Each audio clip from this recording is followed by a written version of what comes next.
Hope you're all doing well. Let me just go ahead and make sure that everybody's in. Dean, maybe you can start talking while I'm taking care of this. Today we will be talking about music and the importance of music in our lives. More than just as far as the pleasure it gives, but as far as what functions it has for our brain development. Yeah. There's a powerful link between music, both listening to music and especially playing music, and brain capacity and brain resilience. So we've been talking about this quite a bit, and there's a reason for that, because we think that musical capacity at any age, and you don't have to become a virtuoso, you don't have to become, one of the great artists, but connecting yourself to a musical instrument or to music in general, singing for that matter, or even poetry for that matter, has more powerful effect than many other arts that we've seen. Yeah. So, and we'll talk today about why we think that is, and what the mechanisms could be, what are some of the examples, and what can we do to incorporate that into our life. One of the functions of this group here, Brain Health Revolution, is to bring these tools in different ways. So we have the dance component, which is music plus movement, which is amazing. But we want to also bring music as a component for those who are interested, taking up a musical instrument at any level that you want to, and making that your cognitive tool and your emotional tool. Yeah. So that's where we wanted to start. Absolutely. And then throughout this, we'll get some questions as well. But the first thing to talk about is some of the examples that we have had in our life. Yeah, let's just go ahead and say hello to everyone. Yes. There was a little bit of back and forth so that I could make sure that everybody has the link to join in. Welcome everyone. It's so wonderful to be with you all again. I hope you're all having a wonderful day. Dean and I took this weekend off. We were mostly at home. We went on walks for a little bit. A bit beaten, battered. We were. He's getting better. He's healing well. My facial swelling because of the wisdom teeth removal look much better, although I still have a little bit of swelling on my face, but you guys are family, so really happy to be back here again. Thank you so much. It's wonderful to see you all. Michelle is here, Shirley, Hillary, Rod from North Carolina, Beverly's here, Karen. Good to see you all. Thank you so much for joining us. Skip, hope you're doing well. All right. Just wanted to kind of make sure that everybody's on board so we can have a conversation together. So Hi, Cassandra. Right. This is wonderful. This is beautiful. And by the way, the musicians amongst you who want to kind of contribute to this group, we would love some ideas from you guys as well, how we could incorporate music into this organization. Absolutely. Into this group. Now we have actually districts joining us. We just had conversations with 2 districts that potentially will be joining us, and then a group from New York City, and so we're really expanding rapidly, and we're looking forward to having everybody contribute the way they see it useful. But let me start with some stories from our experiences. One of the stories, I believe, was in the first book. It was a patient of mine that while doing rounds, we found her in the rounds, and she was not conversant. She had not been conversant and had not been talking for a while. We call it aphasic, inability to speak. And she wasn't even communicating in any other way either. She was just looking into space. And she had some mild Alzheimer's. And then after an infection, she fell down a precipice, psychological, neurological precipice, to a lower state, and she couldn't communicate for a while then. So in the rounds, whenever we round today, this week is actually my round month, my round week in Loma Linda. And so when I round, I have all these residents rounding with me. With this patient, we were sitting around and talking about the patient. And then we went to the bedside, and I asked her, how are you doing? And no answer. And I asked a couple of other questions and no answer, of course. Which was her baseline? Her baseline. Right? Well, her baseline after the infection. Right. And the residents were getting a little frustrated, and they were saying, why, and not saying so, but you could get a sense that they were feeling frustrated about why I was even exploring that path. And I asked one of the residents to find me some information about her, and the resident went back to the charts and computer and came back and said, the sodium is this, and the potassium is this, and the lab values are such and such, and her lumbar puncture came back normal, and so on and so forth. And I said, no, tell me about her. And she was kind of confused. What are we talking about? I said, no, tell me about her personal story. So she went back to the charts, looked some more, and came back and said she had been married for X number of years, this many children, she lives in this region, and she was a music teacher for 60 years. Okay, so I went to her and I said, what would we call her? Mrs. Coleman? Yeah. We will give her a name. We gave her a name in the book, Mrs. Collins. Mrs. Collins. How are you doing? Again, no answer. The residents are still getting frustrated. Mrs. Collins. And this is where I asked the musical question. Mrs. Collins, who is a better composer, Mozart or Beethoven? No answer. And I got in front of her, eye to eye. I said, Mrs. Collins, who was a better composer, Mozart or Beethoven? By the third time, I could feel a movement, a sense of discomfort in her. And by the fourth time, I hear a little voice coming out saying, what a stupid question. Well, of course, I knew it was a stupid question. And with great composers like that, it's not about who was better in many ways. And of course, a music teacher would find beauty in both of their works. But the key here was that she spoke for the first time in months. And why was it that this very question got her to move, got her to vocalize? Yeah. It's because it was a very important question for her. It was one of her central islands. I've spoken about islands of consciousness. Right. These are the big islands that make our consciousness, and we connect them into a higher consciousness, a meta consciousness, that is who we are at any one point. One of her islands of consciousness, one big one, was music. And there was enough information there that when you brought it up, it actually triggered enough signal to come to the surface of consciousness. So if it was, so for her, of course, I went right to the heart of it. She was a classical musical musician and teacher. So I went to where I knew I would get the most signal, most discomfort, and bring it to the surface. And that's how how consciousness works, how our memories work. We connect concepts together. But music more than anything else. Right. And then we had another patient. Remember when we had the conference? This young man, he was not that young himself, but he would bring his mother, and she would not speak. But then one day she did the harmonica. Yes.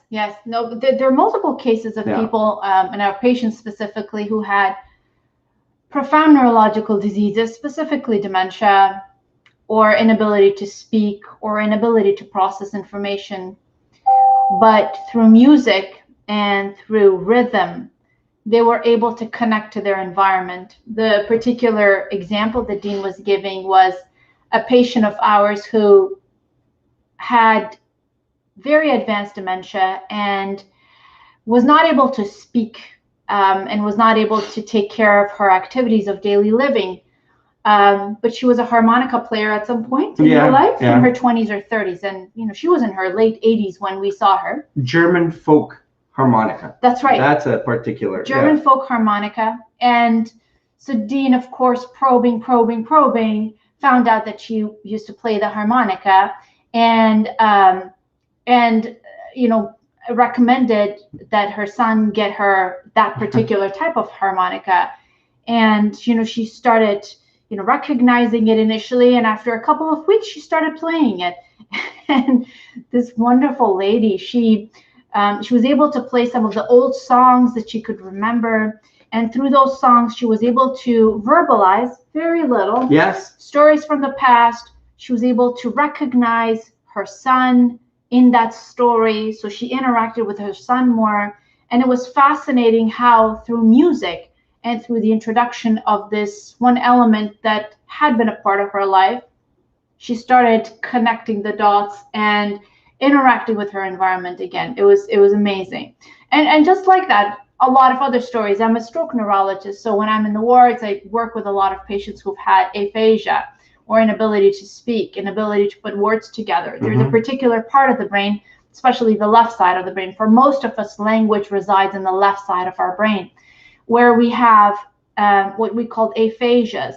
There's a Broca's aphasia and Wernicke's aphasia. Wernicke's aphasia means comprehension is affected. So you don't really understand what people tell you, and you come up with word salad or garbled words that don't make any sense. And then there's Broca's aphasia, which essentially means difficulty putting words together or thinking of a word to put it in sentence. You understand everything that's going on around you, and it's so frustrating not being able to speak. And these patients, when they're asked to sing or asked to recite a poem or something that they're used to reciting, they recite it so well. And it almost becomes like a speech therapy for them. It is. It's actually the most effective speech therapy. There's a video of Congresswoman Gabby Gifford. Yes. Who, after her injury, she was shot, had lost her language, her capacity to speak. And there was a music therapist that actually got her to speak again through music. It's just amazing to watch this, where she's getting frustrated. She's actually crying. And then the music therapist plays these simple but beautiful music from her past, and she verbalizes, and that becomes a stick point, a point where you can build more language around. And there are many examples of that. So those are examples in pathology, but there's much more to it than just pathology. We're talking about in normal health. Music is profoundly powerful in giving us a couple of things. I guess, not to cut you off, I guess through pathology, we recognize the patterns of music retention in our brain and its power to help us relate to our environment. And through different kinds of imaging techniques, we've now learned that our brain stores music, or learns music, or uses the different parts of the brain to produce music. And so in many ways, when we either listen, and more so when we perform or when we engage with a musical instrument, we're actually lighting up and activating multiple parts of our brain. And music is actually universal, not just beyond in humans. Of course, in humans, it's definitely universal. There are no cultures that don't have music of some sort. I mean, they might quell it and eliminate it by through act of social contract, but deep inside, all cultures all communities have music. But even beyond humans, all animals have some form of music. Definitely higher primates and higher order organisms, and that's a clue to us. What is the purpose of music? And in humans, and here's the fascinating thing: music, or what music represents, which is intonation and prosody and tone and rhythm and vocalization through those kind of processes, actually exists before we have language, or proper language that we're raised on, and even after we lose our language, we continue to have the capacity to understand, feel, respond, or even play music. That's just amazing. So it seems to be a proto language, a language that came before language, and because of that, it's so much more powerful. We think that intrinsically it's connected to emotions. We know physiologically it's connected to emotions. Oh, absolutely. Well, the pathways of regular language is known. It's the left hemisphere for most, and then where it goes as far as where it gets processed, the frontal lobe, and so on and so forth. But for music, it's also connected to our limbic emotional centers. So one of our oldest parts of our brains is the limbic system. So it was connected to our limbic system prior to the time where we had proper language. And it's emotional to us. Some of the forms of music that we see is when animals communicate fear through these intonations. They communicate joy Mm-hmm. through these, intonations, and they communicate arousal and sexuality through those. And we know that component where birds actually have songs that are used to attract mates. So music has a deep, deep underpinning, a deep, deep presence in our brain, probably wider than its present the presence of language, regular language, and most likely more resilient than regular language, Mm-hmm. because we use music to bring back language when it's lost. Mm-hmm. That's why we think that music is important. Music is also an anxiety reliever, because the different tones of music depict the different emotional states. Right. That's why when you watch movies, now we know that the most important part of the movie is the musical background. The soundtrack. The soundtrack. Right. That gives the emotion to you. Right. And so the emotionality of music is critical, because it connects you to your memories much better. I invite you all to watch a movie while it's mute, or Yes. watch scenes of a movie while it's mute, and you'll see that the experience is completely different. Watch Jaws without the da da da da da da da, Or Batman. Yeah. Without soundtrack. Exactly. Right. So it's Or Star Wars. Star Wars for that matter. Yeah. The importance of music can't be overstated. Now, the reason we're talking about it today is because we think that it is so important that it has to be, at some level, a component of a brain healthy life. Absolutely. Yeah. Yeah. Now, not everybody has to play musical instruments great, Mm-hmm. or professionally. As you all know, between the two of us, one of us has got all the talent, cooking, music, singing, everything. I play the guitar poorly, but I played anyway. But the importance is that it actually is an incredible release for me. I use it as a memory builder. When I'm learning the chords, I'm actually using it to build my memory. When I'm using the chords, I'm actually creating an anxiety relief. Oh, we were talking about anxiety relief. Yeah. The different tones of music actually speak to the tension that's built within you. And that has to do with your heartbeat as well. That's a little, but so by using music, you can actually relieve anxiety better than almost anything else, except maybe exercise is good for anxiety. So music it has an intrinsic anxiety relieving mechanism. Of course, it depends on the music. You don't want to play AC/DC when you're having anxiety or some other. Some people actually enjoy it. Maybe. Yeah. But it does provide that intrinsically for you. Mm-hmm. So having said that, what do we do going forward? What we want you to do is kind of see if you can dabble into music. I mean, I don't think there's anybody out there that hates music. There might be somebody, but because there are so many genres of music, and so you might explore where you find pleasure as far as the musical genre is concerned. See if you want to explore instrumentation as far as an instrument that you want to pick up, or if you already know an instrument, picking up another one or expanding on what one you know already. Right. And then slowly building on that architecture. That architecture is going to be a really strong foundation of language for you, and also a very strong foundation for building memory and cognition for you.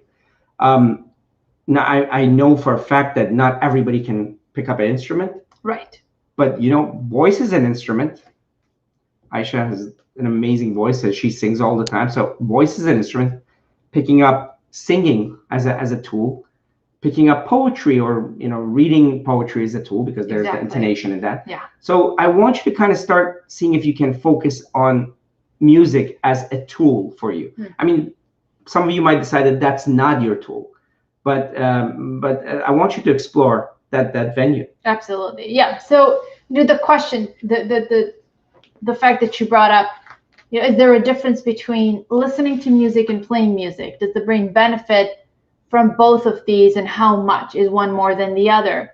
And so far, based on some of the research that is done on humans as well as on songbirds and canaries, we know that when people learn music, whether it's learning words, songs, rhythms, instruments, there is a process of neurogenesis, which means brain cell generation as well as connections. So the neuroplasticity aspect of it improves significantly when people are learning a song or a musical instrument. They had done, I was reading before this podcast, I was reading a couple of papers, and there's this scientist in San Francisco who does research on songbirds. And the fact that canaries and songbirds around autumn, they forget how to sing because that's the end of the season and they don't sing much. Wow. So when they don't keep up with the singing, they forget. And the brain cells that are responsible for generating those songs, they actually shrivel away and they die off. But then come spring, they start memorizing those songs little by little by little by little. And those cells actually increase in number in their brains. Wow, that's amazing. So even in one season, they were able to see the differential, the increased number of these cells that are responsible for generating these songs. So the brain is a living environment. Yeah. It's a living universe. And you do create these connections when you learn a song.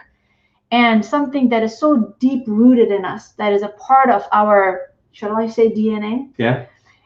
If you use that and it affects your emotions, I think that's a phenomenal way of increasing neuroplasticity in our minds. So yes, learning songs and learning an instrument is better than just listening to it, but both are beneficial.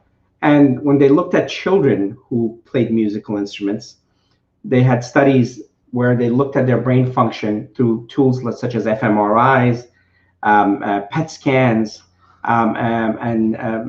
white matter track imaging, where it looks at connections between the neurons and the different parts of the brain. What they saw is children that started learning music actually had bigger corpus callosum, which is the connection between the two hemispheres.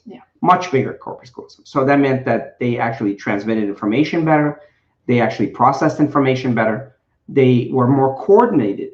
So it affected multiple domains just because they started musical instrument early in life or at any point in life. It helped out. And this growth and connectivity was actually seen even later in life. That's the beauty of this. And that's what we want. I mean, the growth and connectivity. Now, one other thing that I found very interesting is creativity. So your frontal lobe is incredibly important. It is an organizer. Its function is to negate, to stop you from doing things, to inhibit, to control, to give you lists, things of that nature. But also it has a negative side to it. It over controls often. It's been found to actually in individuals that have focused on activities that promoted the frontal lobe tremendously, it reduced creativity. And ironically, in disorders such as frontotemporal lobe dementia, where the frontal lobe atrophies, all of a sudden you see incredible creativity come out to the surface in people who had not exhibited that creativity before. So frontal lobe is important. You don't want it to atrophy, but you want to create situations where the frontal lobe takes a break and lets the brain be the brain, especially the right parietal lobe, the creative brain. Of course, the brain is, I hate describing the creativity, right brain, left brain thing like that. Language definitely is left brain for majority, but creativity, to allow creativity to manifest, the frontal lobe has to calm down a little bit. Take it easy. And music, more than anything else, allows that to happen. Now, when they had people who were creative musicians, people who, spontaneously create music, ad hoc. So you're talking about something like the jazz extemporaneous exactly. music, Extemporaneous music. right? Or some of the different versions of classical Indian music. Correct. That is very extemporaneous. Extemporaneous. When they looked at their brain under fMRI in the fMRI, they actually saw that the frontal lobe was quiet, and the rest of the brain was on fire. So it was almost like that activity allowed the rest of the brain to play while the frontal lobe was told to calm down. Sit in a corner for a while. You've been the boss all these years. Now it's time for the rest of the brain to be creative. And in that creativity, you connect. In that creativity, you find joy. In that creativity, you invent. In that creativity, you connect with other people. So that's another thing that comes out of this beautiful music. Miss Ellis and Cassandra say improv. Improv. That's the word. Yes. I was having some memory issues there. My frontal lobe was sabotaging me. Thank you. Yes. Improv. That's exactly what it is. Yeah.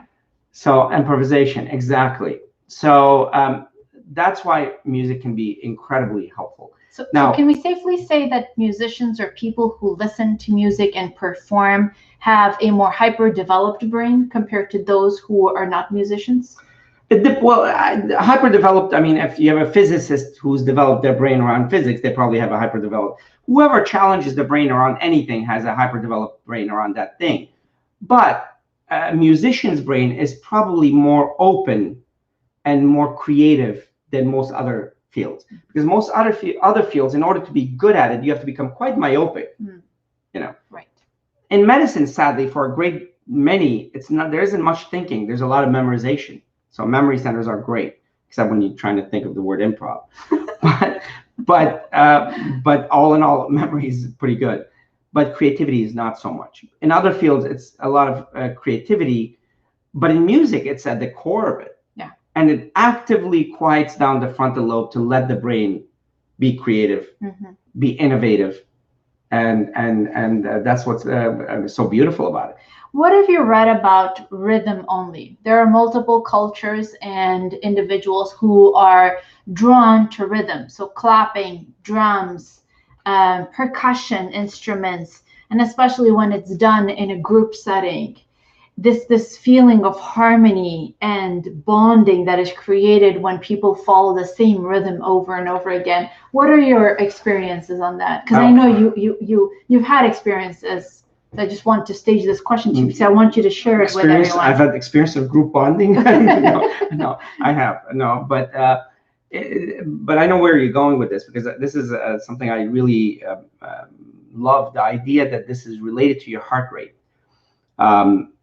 Your heart rate is your biofeedback mechanism that tells your brain that something is going on. I mean, the two biofeedback mechanisms that you have that tell you that tells your brain that something is either amiss, something is wrong, I'm under danger, is when the heartbeat starts beating fast, or when you're breathing fast, right? And we see unusual manifestations of those in the clinic. Yeah. When people who hyperventilate because of some other reason all of a sudden have anxiety disorders. Yeah. Or people who give public speaking, in order for us to make them feel like they're not nervous, we give them a beta blocker, which slows down the heart, and that fakes the feeling of calmness.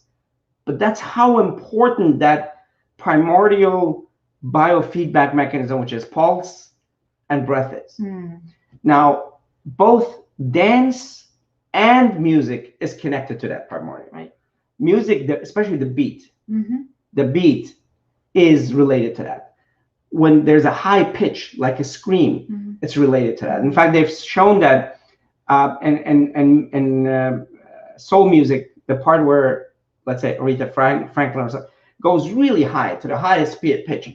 It doesn't matter what culture, almost 80% consonants across cultures, people connect to that voice at that point, because it's so primordial.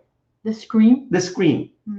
So it represents the primordial scream. It represents us connecting to the old fear, flight, fight or flight mechanisms. It connects to us connecting to the fight or flight, but surviving and just thriving. and the yell just goes on.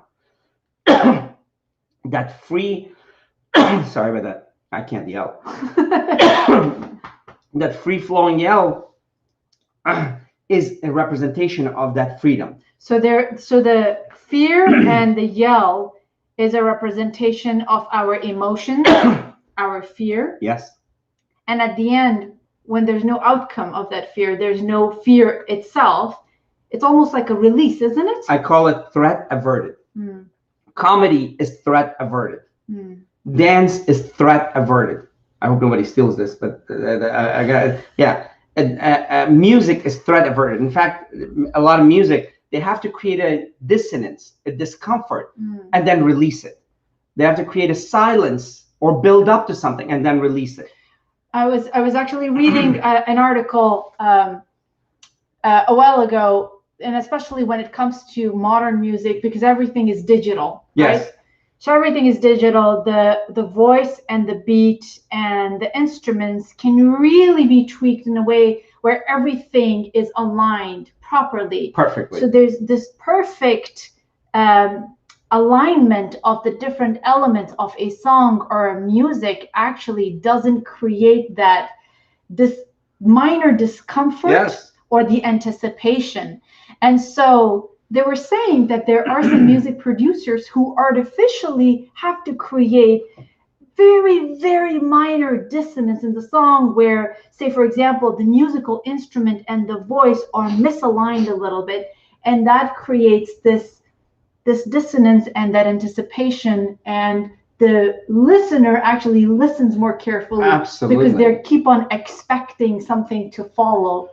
Often they release that though. Right. Often they relieve it. They give it what it requires. They give it the consonants. Right. They give it the synergy. They give it the part that was missing. But sometimes, if the expectation is for it to be dissonant, they leave it dissonant.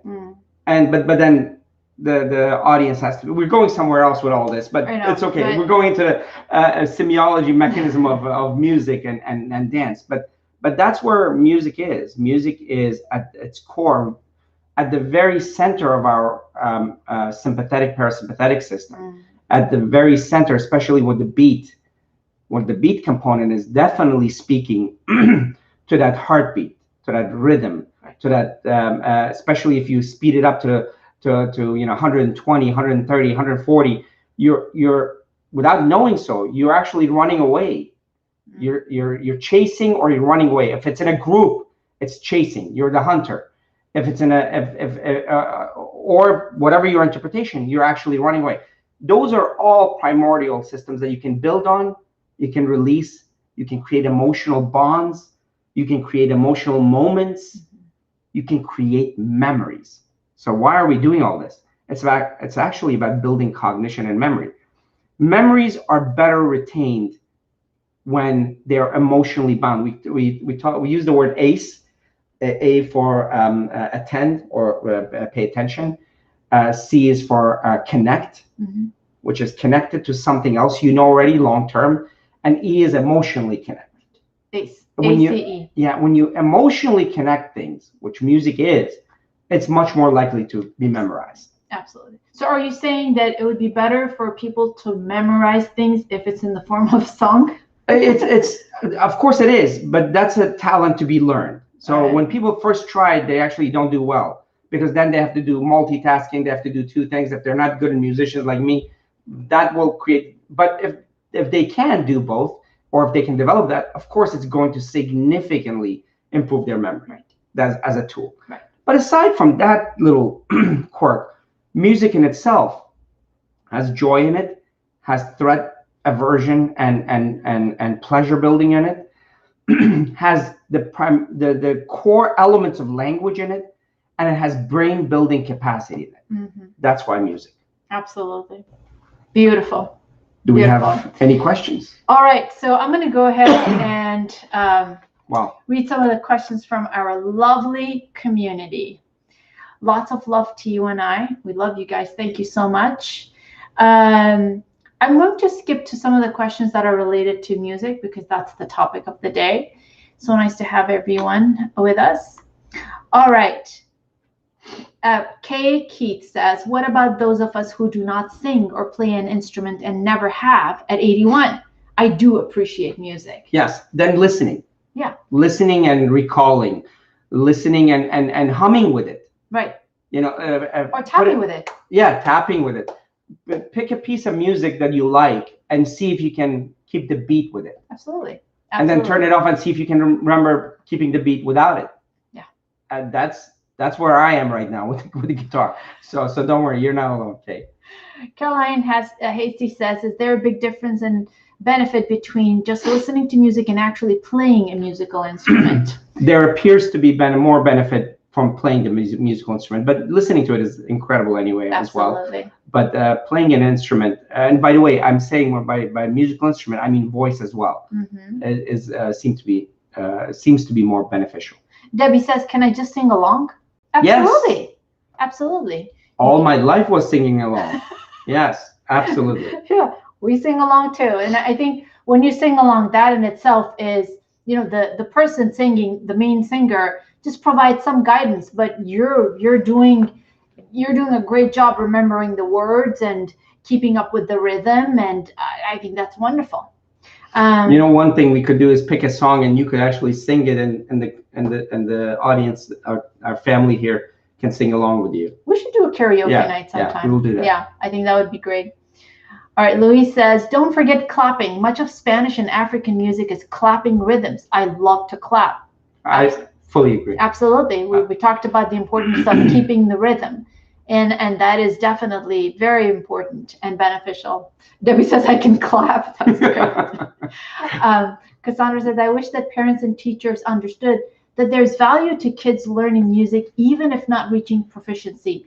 So many kids quit because they aren't practicing. Music is a life skill. Yeah. Oh, we couldn't agree more. I think we experienced that ourselves personally with our own children.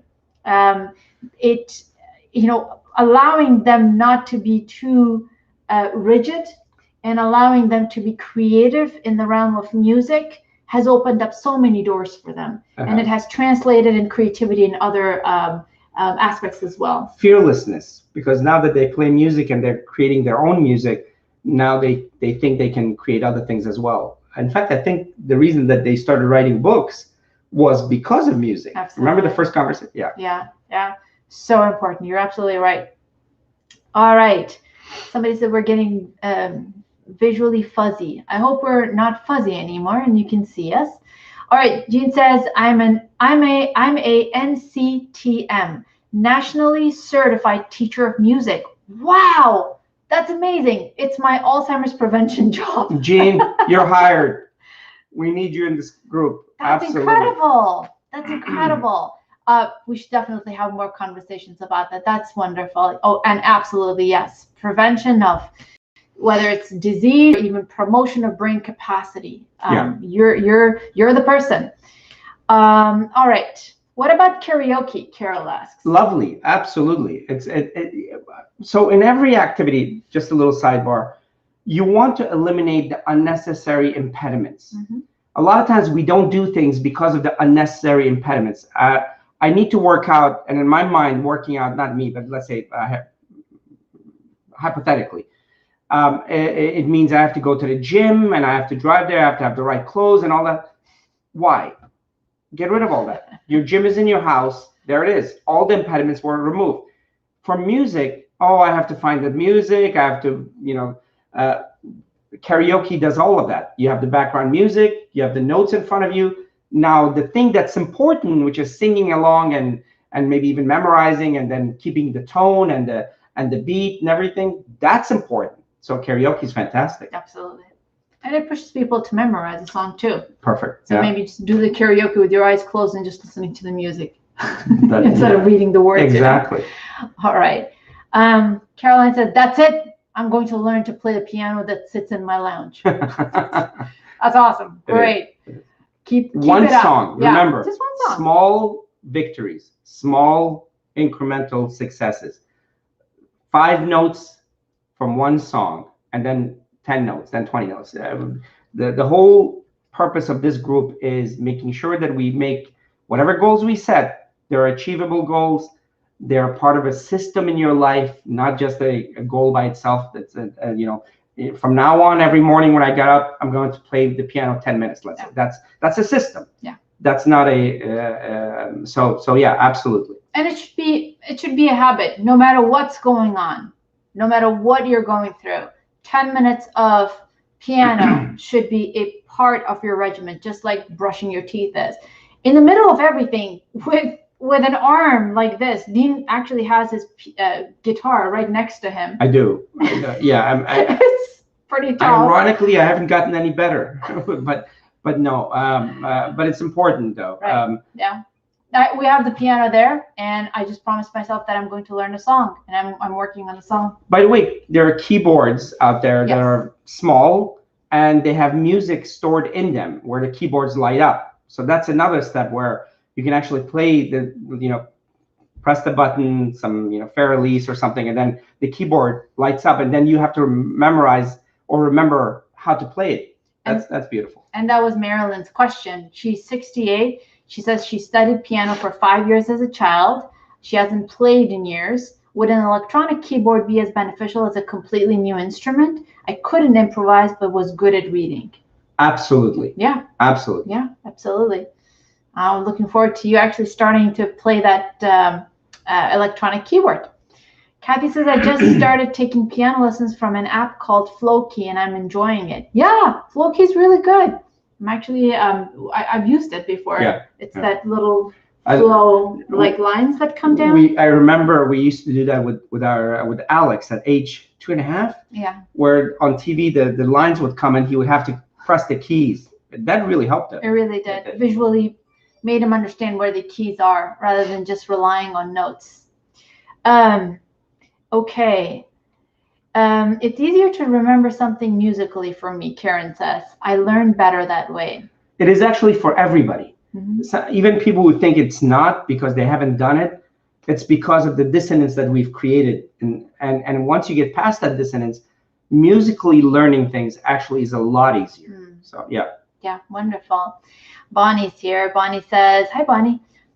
Would it be beneficial for ADHD kids to listen to music while working? My daughter listens to music while doing her homework. I'm wondering, since ADHD is in the frontal lobe, if music calms it down. So this is actually a very important point. There's nuance to this. It appears that if you have to do concentrated work that requires thinking and processing, music might not help. And if there is music, it should be a very bland music that calms you down. There shouldn't be language, there shouldn't be a whole lot of rhythm and things of that nature. But if it's not a highly complex piece of learning where you have to memorize and process and things of that nature, then music can actually be helpful. Yeah. Yeah, amazing. All right. Debbie thinks it's a lot of fun. That's awesome. Happy vegan couple. Aisha, that is so interesting about songs produced needing some dissonance. Now I'll feel better when I get out of tempo with my snare. Yeah. Okay, it's all about creating anticipation. That's exactly what you were trying to do, right? Yes. Yeah. All right. Trip says, basketball injury? No. You fell. Push-ups and then I fell on top of that. So. Michelle says, I've always wondered why songs sometimes get stuck in your head. What do they call it? Earworm? Earworm, yeah.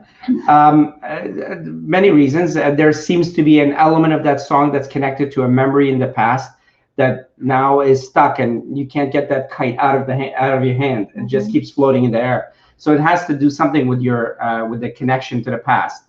And the second thing is the proclivity you might have for that rhythm, for that beat. So there are several reasons, but the past component seems to be a stronger one. Absolutely. Under the surface, that is. That's true. Without you knowing. Yeah. Lisa says, will learning music help my physical coordination as an adult?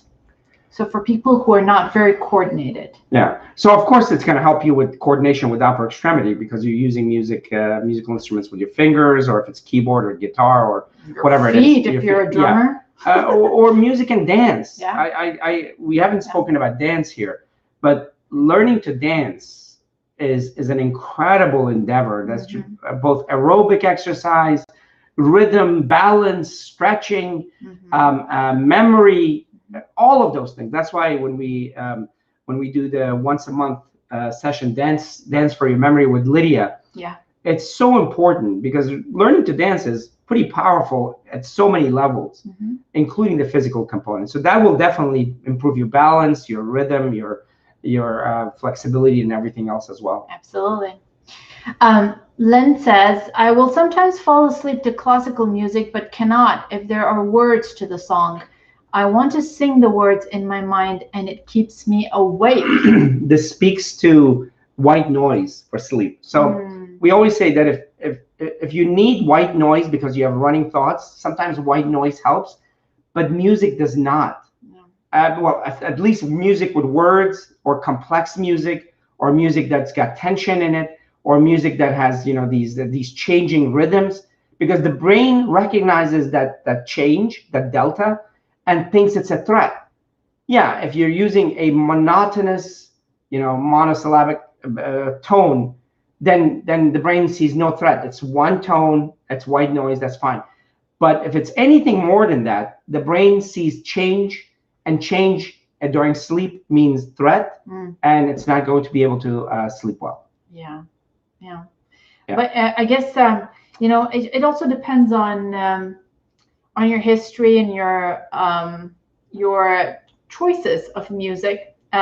If you've been trained, like my dad, when he used to listen to classical music, he would be so alert, and he would listen to each and every note, because when he was in college, he took music theory, and he would basically try to constructively criticize the musician, whether he was playing it right or not. So it just depends on what you're attracted to, your background.